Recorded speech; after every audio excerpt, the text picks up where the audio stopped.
I had to talk about a story that's very, very important. And albeit indirectly, it involves Caitlin Clark, the Department of Justice, and quite possibly the President of the United States himself. Somebody got to say it, so I'm going to say it. Ms. Clark's targeting may reflect a culture of disparate treatment, and the evidence provides reasonable cause for a federal probe into potential civil rights violations. Every WNBA executive should be terrified by the shocking revelation that Stephen A. Smith just made. He no longer only discusses poor calls. He is requesting that Caitlin Clark's situation be looked at by federal investigators. We are referring to the same Caitlin Clark who tripled team values and single-handedly generated a 601% increase in merchandise. Despite receiving 1.29 million All-Star votes, the woman managed to finish 9th among her colleagues in the guard rankings. Stephen A. believes that the government should intervene since something is wrong here.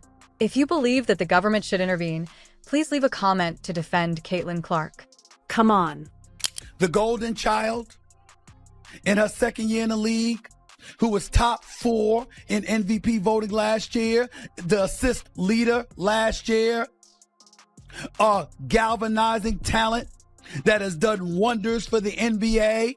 If she is seen to be physically getting abused on a basketball court in a way that is such a clear and flagrant discrepancy compared to what happens to others, that man is not going to say something. Do you want to know what is so incredibly frustrating about this whole situation? First, let's talk about the finances.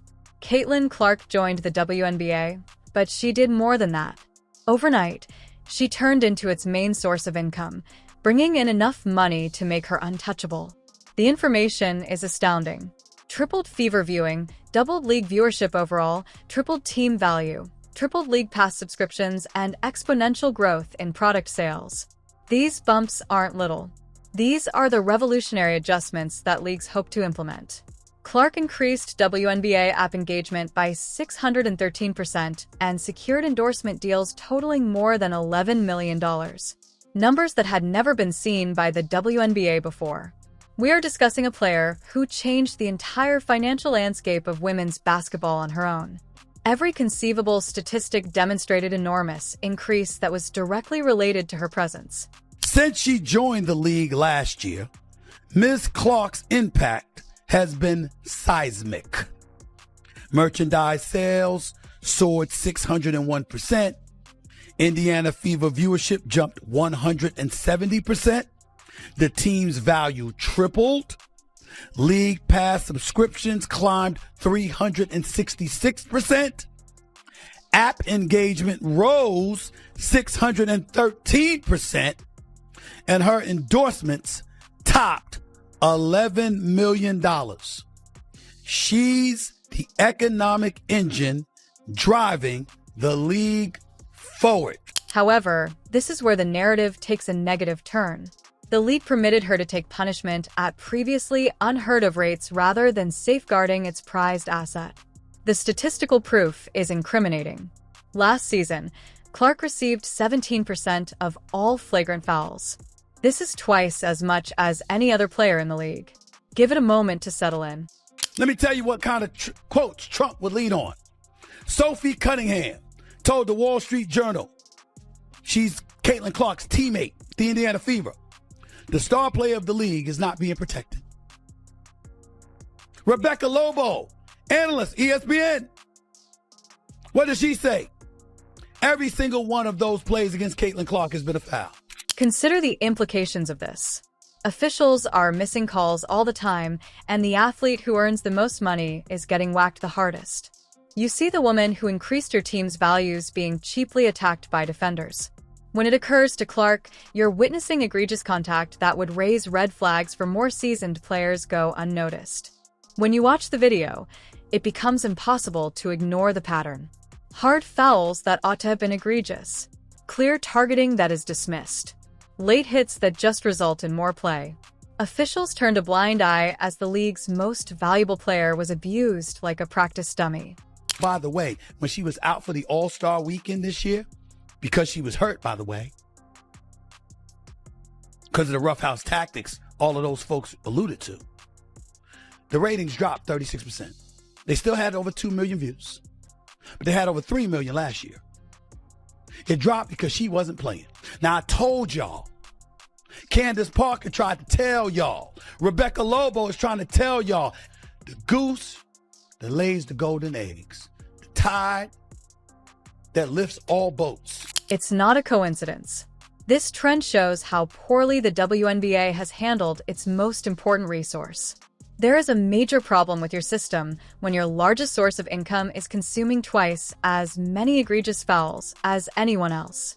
How did a league permit hatred and jealousy to triumph over sound business judgment?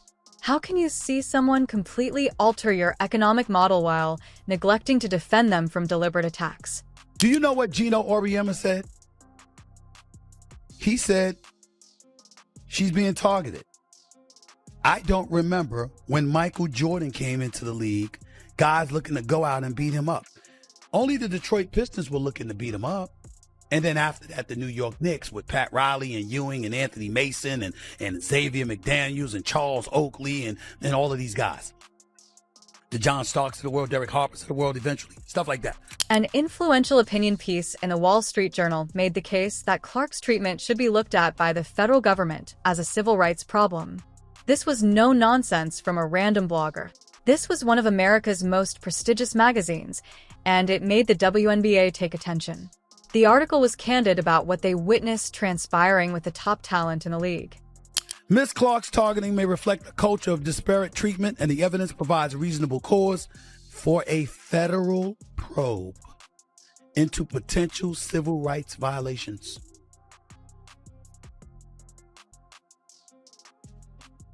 Am I making it up now? Remember I said this months ago.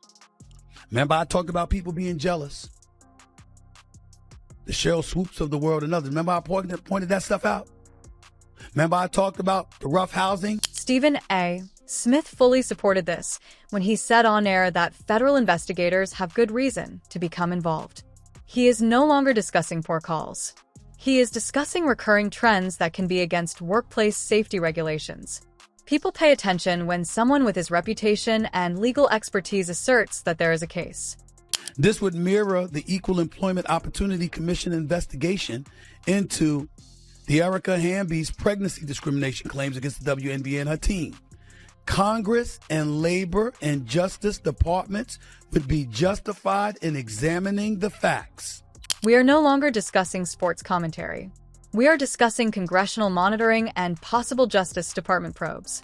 When federal authorities begin to inquire about internal communications and decision-making procedures, do you know what happens?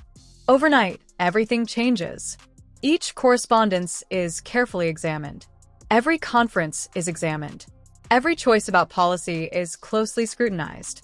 You don't think Caitlin Clark could become an issue of national, potentially international, and definitely federal proportions? You don't think so? The main points of contention are disparate treatment and occupational safety infractions, the same legal structures that were applied in significant civil rights lawsuits. Basketball rivalries and veteran player relationships are of no interest to federal investigators. They are concerned about if systematic targeting and insufficient protection are violating someone's rights at work. Consider the implications for league operations. Referee conversations, front office choices, and internal player protection measures would all be subject to subpoena authority by federal investigators.